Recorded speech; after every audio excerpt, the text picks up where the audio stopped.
آئین کی حفاظت کرنے کے لیے نکلے. اور وہ کیوں نکلے وہ پھر بھی یہ آئین کا کئی دفعہ کئی لوگ ہیں ان کو سمجھ نہیں آتی. دیکھیں ملک کا قانون بنتا ہے ملک کے آئین سے. آئین فیصلہ کرتا ہے کہ ملک میں ہر ادارے کا کیا رول ہے, ہر انسان کے بنیادی حقوق کیا ہیں.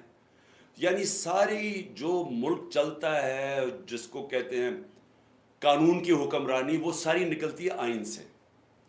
تو جب ایک ملک کا آئین ختم ہوتا ہے تو یہ سمجھیں کہ ملک ختم ہو جاتا ہے, کیونکہ جس ملک میں کوئی قانون نہیں ہوتا اس ملک کا کوئی مستقبل نہیں ہوتا. تو جو نظریہ ضرورت ہے, یہ جو پاکستان میں ہم آج تک حقیقی آزادی نہیں لے سکے, یہ نظریہ ضرورت جب آتا ہے تو یہ آئین کو ختم کر کے آتا ہے. اور نظریہ ضرورت کبھی آزاد معاشروں میں نہیں آتا, صرف غلام معاشروں میں نظریہ ضرورت آتا ہے. جب انگریز آیا تو اس نے حکومت کر رہا تھا تو اس نے اپنے لیے اور قانون بنائے ہوئے تھے, لوگوں کے عوام کے لیے اور تھے. تو انگریز کو جو اپنے لیے, کیونکہ اس نے اتنے بڑے لوگوں کے اوپر حکومت کر رہی تھی, اور وہ اپنے برابر نہیں ان کو سمجھتا تھا, وہ اوپر تھا اور لوگ نیچے تھے. انگریز کے لیے اور قانون تھا, لوگوں کے لیے دوسرا قانون تھا. تو جب آزادی ملی تو اصولاً تو یہ ہونا چاہیے تھا کہ قانون کے سامنے سب ایک برابر ہو جائیں جو کہ ایک آزاد ملک میں ہوتے ہیں. لیکن ہماری بدقسمتی کیا ہوئی, آتے ساتھ ہی مارشل لاء لگ گیا.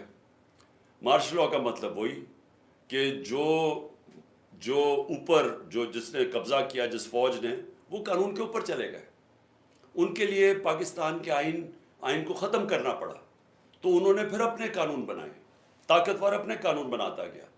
اور پھر جب بدقسمتی سے جب ہماری جمہوریت بھی آتی تھی تو جو الیکٹڈ پرائم منسٹر بھی تھا وہ بھی ایک ڈکٹیٹر کی طرح ملک چلاتا تھا, وہ بھی تنقید نہیں برداشت کرتا تھا. میں 70 کی دہائی کی بات کر رہا ہوں. وہاں بھی لوگ آزاد نہیں ہوئے, وہاں بھی لوگوں کو مارا پیٹا جاتا تھا. اپنی ایک فورس بنائی ہوئی تھی FSF, وہ لوگوں کو مارتے مورتے تھے, مخالفین کو ڈراتے دھمکاتے جیلوں میں ڈالتے تھے. یہ شروع پہ تاریخ ہے, کیونکہ مارشل لاء کے بعد جب سویلین گورنمنٹ آئی تو وہ بھی اپنے آپ کو وہ بادشاہ سمجھنا شروع ہو گیا. اور پھر ضیاء الحق کا زمانہ آیا, پھر ختم ہو گیا آئین.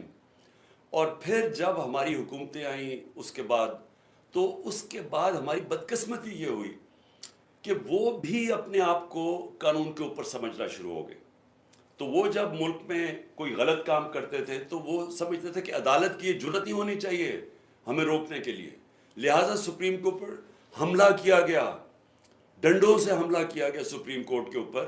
اور چیف جسٹس سجاد علی شاہ ایک بڑا دیانتدار ہمارے چیف جسٹس تھے, ان کو بھگایا گیا باقاعدہ سپریم کورٹ سے, اور ججز کو جان بچا کے لوگ بھاگے. اور پھر پیسہ چلایا بریف کیس سے, ججز کو تقسیم کیا گیا اور پھر سجاد علی شاہ کو ہٹایا گیا. اور تو یہ کیوں ہوا, کیونکہ جو جمہوریت کے ذریعے بھی, جو اپنے آپ کو الیکشن کے ذریعے بھی آتے تھے, وہ بھی اپنے آپ کو قانون کے اوپر سمجھتے تھے. وہ بھی سمجھتے تھے کہ ہمیں عدالت کون ہے ہمیں پوچھنے کے لیے. اور ابھی بھی آپ دیکھتے ہیں کہ یہ جو نواز شریف اور اس کی بیٹی, یہ کیا کہتے پھرتے ہیں کہ نواز شریف کے اوپر بڑا غلط ہو گیا, کیسز ختم کرو. ایک دفعہ نہیں بتا رہا ہے کہ جس کی وجہ سے, پینما کی وجہ سے جو پھنسے تھے, وہ پینما انٹرنیشنل انکشاف ہوا تھا جس میں یہ چیز سامنے آئی تھی کہ یہ جو مہنگے ترین لنڈن کے اپارٹمنٹس ہیں اس کی مالکہ مریم نواز ہیں. تو وہ تو پینما کے انکشاف میں آئے تھے. پھر 2 سال انکوائری چلی, عدالت میں چلی, پھر GIT بنی. اس میں ثابت ہوا کہ ان کے پاس کوئی طریقہ نہیں تھا, کوئی منی ٹریل نہیں تھی کہ یہ 4 مہنگی اپارٹمنٹس خریدی ہیں. اور پھر دبئی میں نوکری کر رہے ہیں پرائم منسٹر ملک کا, دبئی کے اندر نوکری کر رہا ہے اور تنخواہ لے رہا ہے. ملک کا پرائم منسٹر دبئی کی کمپنی سے تنخواہ لے رہا ہے. یہ ساری چیزیں سامنے آئیں, اس کا کبھی جواب نہیں دیا. کہتے وہ یہ ہیں کہ جرت کیسے پڑی ہمارا, کسی نے ہمیں سزا دے دی. تو کسی کی مجال کہ ہم وہ لوگ تھے, ہم کوئی خاص لوگ تھے کہ ہمارے سے پوچھ لیا اور ہمیں سزا دے دی. تو یہ ہے ملک کا مسئلہ. ہم کبھی بھی آگے نہیں بڑھ سکیں گے جب تک اس ملک میں قانون کی حکمرانی نہیں ہوگی, رول آف لاء نہیں ہوگا. میں مدینہ کی ریاست کی اس لیے آپ سب کو بار بار مثال دیتا ہوں کہ جب وہ غریب ترین حالات میں تھے، پہلی چیز میرے نبی صلی اللہ علیہ وسلم نے مدینہ کی ریاست میں قانون کی حکمرانی قائم کی، عدل اور انصاف قائم کیا. اس کی بنیاد پہ کھڑا ہوا ایک دنیا کا عظیم ترین معاشرہ. آج دنیا میں کوئی اب ملک دیکھ لیں جہاں خوشحالی ہے، جدھر انصاف ہے وہاں خوشحالی ہے، جدھر جنگل کا قانون ہے وہاں غربت ہے. تو یہ تو یعنی جو بھی دنیا جانتا ہے اسے پتہ ہے کہ یہ حالات ہیں جب آپ کے ملک کے اندر مائٹ از رائٹ ہوتی ہے، یعنی طاقت کی حکمرانی ہوتی ہے، جو پاکستان میں آج. اس لیے کل کا دن بہت اہم تھا اس ملک کی تاریخ میں. اپنے ملک کی آئین کی حکمرانی، قانون کی بالادستی، اس کے لیے 4200 جگہ پہ لوگ نکلے. اور ساروں نے، پھر سے میں یہ کہتا ہوں کہ کسی شخصیت کے لیے نہیں نکلے. اگر انہوں نے چیف جسٹس کا نام لیا تو چیف جسٹس کا اس لیے نام لیا کیونکہ وہ آئین کے ساتھ کھڑے ہیں. آئین کہتا ہے 90 دن میں الیکشن ہونے چاہیے.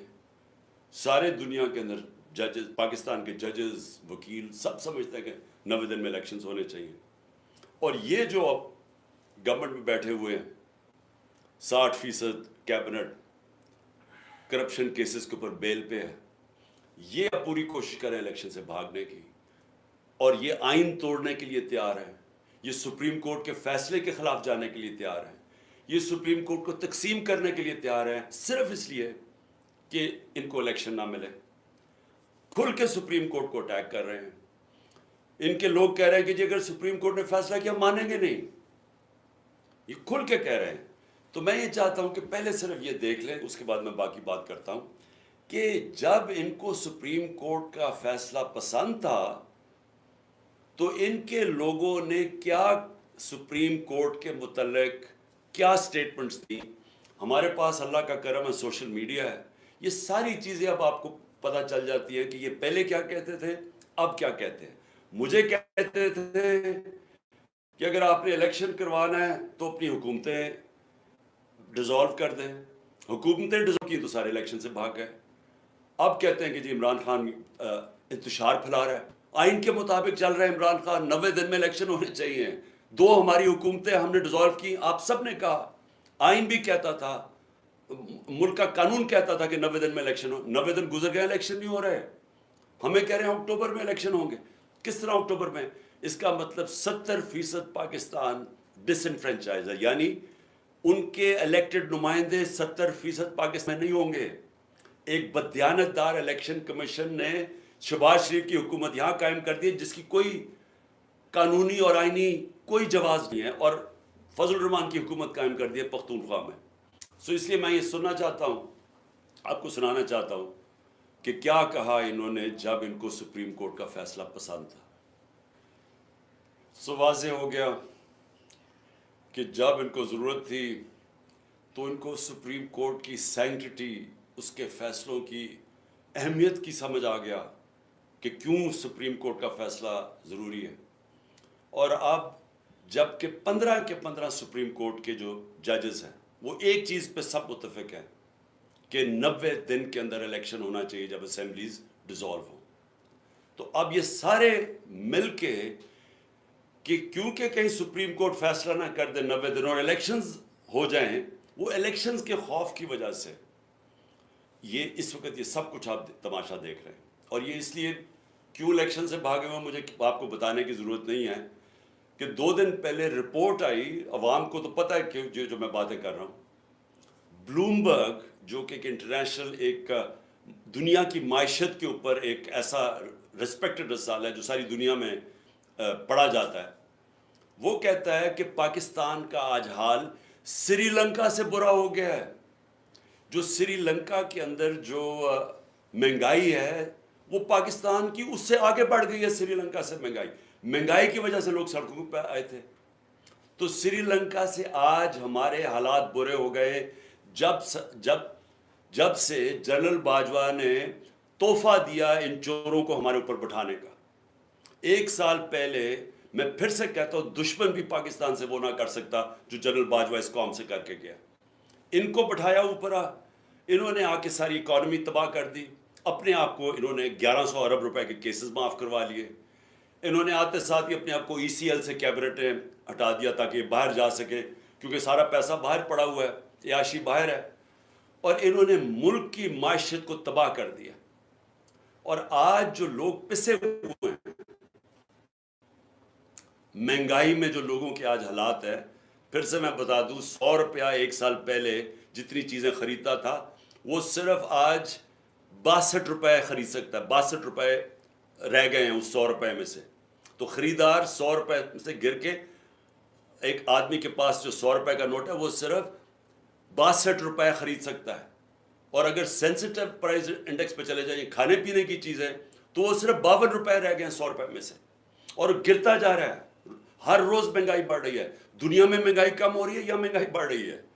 تو اس لیے میں آج وہ ساری قوتیں جو ان چوروں کے پیچھے بیٹھی ہوئی ہیں, میں آپ سب کو کہہ رہا ہوں کہ آپ ابھی سے سمجھ جائیں ملک کدھر جا رہا ہے. سری لنکا کے اندر جب پبلک نکلی تھی حالات اتنے برے نہیں تھے. آج کیوں نہیں پاکستانی قوم نکل رہی؟ امید لگا کے بیٹھی ہوئی ہے کہ الیکشنز آئیں گے, تو وہ الیکشنز کی انتظار کر رہے ہیں کہ غصہ ان کا الیکشن میں نکلے گا, جس کی وجہ سے یہ بھاگ رہے ہیں. تو مجھے اپنی اسٹیبلشمنٹ کی نہیں سمجھ آ رہی کہ آپ کو اس میں سے کیا مل رہا ہے. ان چوروں کے پیچھے لگ کے جنہوں نے ملک کو تباہ کر دیا ہے, تو اس سے آپ کو کیا مل رہا ہے کہ ان کے پاس تو کوئی اب طریقہ ہی نہیں ہے ملک کو بچانے کے لیے. ان کے پاس تو روڈ میپ نہیں ہے. اکتوبر تک یہ کیوں انتظار کر رہے ہیں؟ کیونکہ انہوں نے اور ہمیں تحریک انصاف کو پکڑ دکڑ کرنی ہے, اداروں کو ہمارے خلاف استعمال کرنا ہے, کیسز اور کرنے ہیں. کیا اس سے یہ بچ جائیں گے؟ میں سوال یہ پوچھتا ہوں کہ کیا اس سے یہ بچ جائیں گے؟ علی امین کو 1 مہینہ پکڑا, جیلوں میں پھرایا, کدھر سے کدھر, بکھر, پھر اسلام آباد, پھر اس کو لے کے گئے ادھر لاہور لے کے آئے, تشدد کیا اس کے اوپر, پھر ادھر سے گیا پتہ نہیں شکارپور. تو کیا ہوا؟ 20 کلومیٹر لمبا اس کو جلوس لینے آیا DI خان میں. وہ علی امین کہتا ہے میں نے کبھی اس طرح کی عوام کا رویہ نہیں دیکھا, انہوں نے اس کو اتنا بڑا ہیرو بنا دیا. تو کیا فرق پڑا؟ کیا یہ پکڑ دکڑ سے کچھ بدل جائے گا؟ کیا یہ عمران خان 2 دفعہ مجھے قتل کرنے کی کوشش کی, کیا میں رک گیا ہوں؟ میں پھر نکل رہا ہوں, میں پھر جا رہا ہوں پبلک میں, میں پھر جلسے کر رہا ہوں. بدھ سے میں جلسے کر رہا ہوں, 14 تک کروں گا. یہ جو بھی آپ سمجھ رہے ہیں کہ یہ خوف زدہ ہو کے یہ کہ ایک تحریک جو لوگوں کے دلوں میں چلی گئی ہے وہ رک جائے گی. 4200 جگہ پہ لوگ نکلے ہیں, اور میں آپ کو اب یقین دلاتا ہوں کہ میری جو اگلی کال ہوگی وہ اس سے زیادہ لوگ نکلیں گے. اور یہ ضروری نہیں کہ اگر آپ اس طرح دباتے رہیں لوگوں کو اور پکڑ دکڑ کرتے رہیں تو ہم چپ کر کے بھیڑ بکریوں کی طرح اسی طرح ہی بیٹھے رہیں گے. ہم صرف اپنی ملک کی معیشت دیکھتے ہوئے, کیونکہ ہم نے باہر نہیں بھاگنا. ابھی تک میری جگہ یہ دوسرے ہوتے تو باہر بھاگے ہوتے بڑی دیر کے. ہم نے یہاں جینا مرنا ہے, اس لیے ملک کا سوچ رہے ہیں کہ اگر ہم نے یہاں سڑکوں کے اوپر نکلا ہے جس طرح سری لنکا میں لوگ نکلے تھے, تو یہاں تو معیشت تو آگے بیٹھ گئی ہے. تو اس لیے میں سب کو آج کہہ رہا ہوں کہ یہ جو آپ ظلم کر رہے ہیں اور جو ہمارے کارکنوں کو پکڑ رہے ہیں, اس سے تحریک نہیں رکنے لگی, اس کو اور تیزی سے اوپر جا رہی ہے, لیکن اس سے ملک کو آپ تباہی کی طرف لے کے جا رہے ہیں. اور جو اسلام آباد میں ہوا, آپ یہ سوچیں کہ کیسے ہو سکتا ہے کہ پہلے ایک ہائی کورٹ جسٹس بابر ستار وہ اجازت دیتے ہیں کہ جی یہ فنڈامنٹل رائٹ ہے ہمارا ریلی نکالنے کا, وہ کہتا ہے فنڈامنٹل رائٹ ہے. رات کے 2 بجے پولیس کہتی ہے نہیں آپ نکال سکتے. کیوں نہیں نکال سکتے؟ اور کس چیز کے لیے ریلی نکال رہے ہیں؟ آئین کی, اپنے آئین کی بالادستی کے لیے ریلی نکال رہے ہیں, کوئی انتشار کے لیے نہیں نکال رہے, رول آف لاء کے لیے ریلی نکال رہے ہیں. اجازت ہی دیتے, اور اجازت ہی نہیں صرف دیتے, وہاں آپ دیکھیں عورتیں وہ بیچاری کھڑی ہیں سائڈ پہ, ان کو پکڑ کے جیلوں میں ڈال رہے ہیں. ساری دنیا کے سامنے منہ کالا کروا رہے ہیں پاکستان کا. اور اس کے بعد ہمارے رات کو ورکرز کو پکڑنا شروع کر دیتے ہیں. 50-60 ورکر پکڑ لیے ہیں, سرگودا میں علیحدہ ورکر پکڑ رہے ہیں. تو کیا یہ اس سے ثابت کیا کر رہے ہیں آپ کہ وہ اسلام آباد کا جو آئی جی ہے وہ ایک جرائم پیشہ آدمی ہے. مجھے پتا ہے, میں نے اس کا کیس دیکھا ہوا ہے. سیف سٹی کے اندر وہ کرپشن کے اندر سزا ہونے لگی تھی اس کو.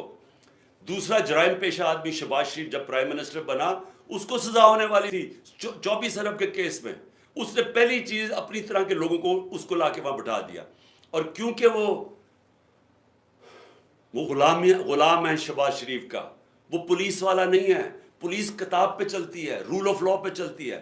پولیس کے قانون لکھے ہوئے کتاب میں ہیں کہ کیا کر سکتے ہیں کیا نہیں کر سکتے. لیکن یہ غلام ہے شہباز شریف کا, مجرم شہباز شریف کا, کیونکہ یہ اس کی وجہ سے بچا ہوا جیل میں, لہٰذا اس کے گندے کام کرنے کے لیے تیار ہے.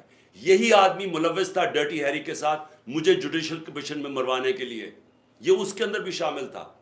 اس نے مل کے جو ہمارے اسلام آباد کی کوئی 500 ورکرز کو پکڑ چکا ہے, باری باری کبھی جیلوں میں ڈالتے ہیں, پکڑتے ہیں, لوگوں کے گھروں میں پولیس گھس جاتی ہے. یہ کون سی جمہوریت ہے؟ اور کیا ہوگا اس سے؟ کیا یہ جیتیں گے چور الیکشنز؟ میں اس لیے آج ساروں کو پیغام دینا چاہتا ہوں کہ یہ جو اگلی باری میں کال دوں گا وہ اس سے بہت بڑی کال ہوگی.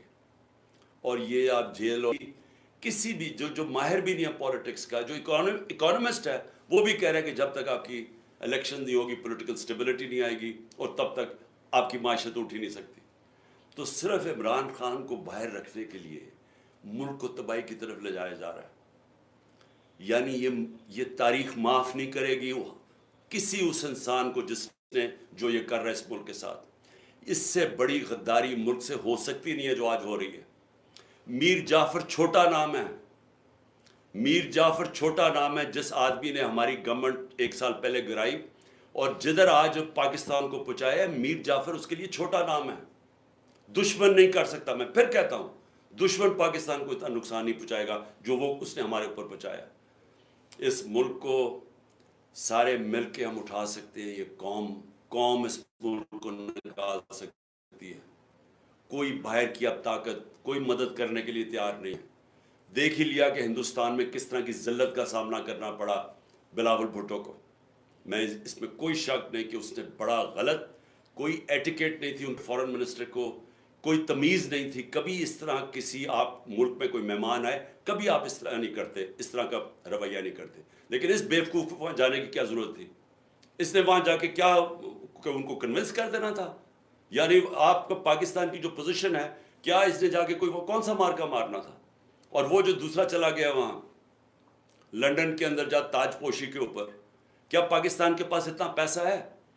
ہمارا ملک برا حال ہے. ایک ٹرپ جب جاتا ہے, یہ پرائم منسٹر ذرا پوچھیں کہ اس کا خرچہ کتنا آیا, کم از کم $2-3 لاکھ اس نے خرچ کیا ہے. اور اس سے پوچھیں جو پرائیویٹ جہاز میں گیا گوا, اس نے کتنا پاکستان کا پیسہ خرچ کیا. ایک طرف ہمارے پاس فورن ایکسچینج نہیں ہے, دوسری طرف فضول بیرونی دورے پہ ہم چکر مار رہے ہیں, ذلیل اپنے آپ کو کروا رہے ہیں. وہ کس نے پوچھا تھا شہباز شریف کو, کون لینے آیا تھا اس کو ایئرپورٹ پہ؟ تو یہ اگر آپ نے اپنے آپ کو ذلیل کروانے جانا ہے تو کم از کم ملک کا پیسہ تو بچائے نا. اور اس لیے میں کہہ رہا ہوں کہ اس وقت ہمارے پاس کوئی دوسرا راستہ نہیں ہے سوائے الیکشنز کے. یہ سیٹ اپ, مصنوعی سیٹ اپ جو باجوہ لے کے آیا تھا, اس کو ہٹائیں, الیکشنز کروائیں, عوام کے اوپر چھوڑیں, فیصلہ کریں کہ عوام کون چاہتا ہے, کس کو چاہتا ہے. اور جس کو بھی عوام چاہتا ہے وہ آئے, 5 سال کا مینڈیٹ لے کے آئے, اس کے بعد ملک کے اندر اصلاحات کرے. وہ اصلاحات کرے جو کبھی یہ حکومت نہیں کر سکتی, اور وہی آ کے بجٹ دے, وہی آ کے اصلاحات کرے, اور وہی پاکستان کو اس دلدل سے نکالے جو کہ نکل سکتا ہے. میں نے 3.5 سال کی جو مجھے تجربہ ہوا, ہمارا بینکرپٹ تھا ملک, اور 3.5 سال کے بعد 17 سال میں بیسٹ اکنامک پرفارمنس تھی, کیونکہ ٹھیک ہو سکتا ہے ملک, لیکن اس کے لیے ایک بڑا پبلک مینڈیٹ چاہیے تاکہ ملک میں اصلاحات کر سکیں ہم. اور انشاءاللہ جب بھی اللہ نے موقع دیا, ہم نے پلان ایسا بنایا ہوا ہے, ایمرجنسی قسم کا پلان بنایا ہوا ہے, انشاءاللہ اس ملک کو ان سارے مشکل وقت سے نکالیں گے. شکریہ.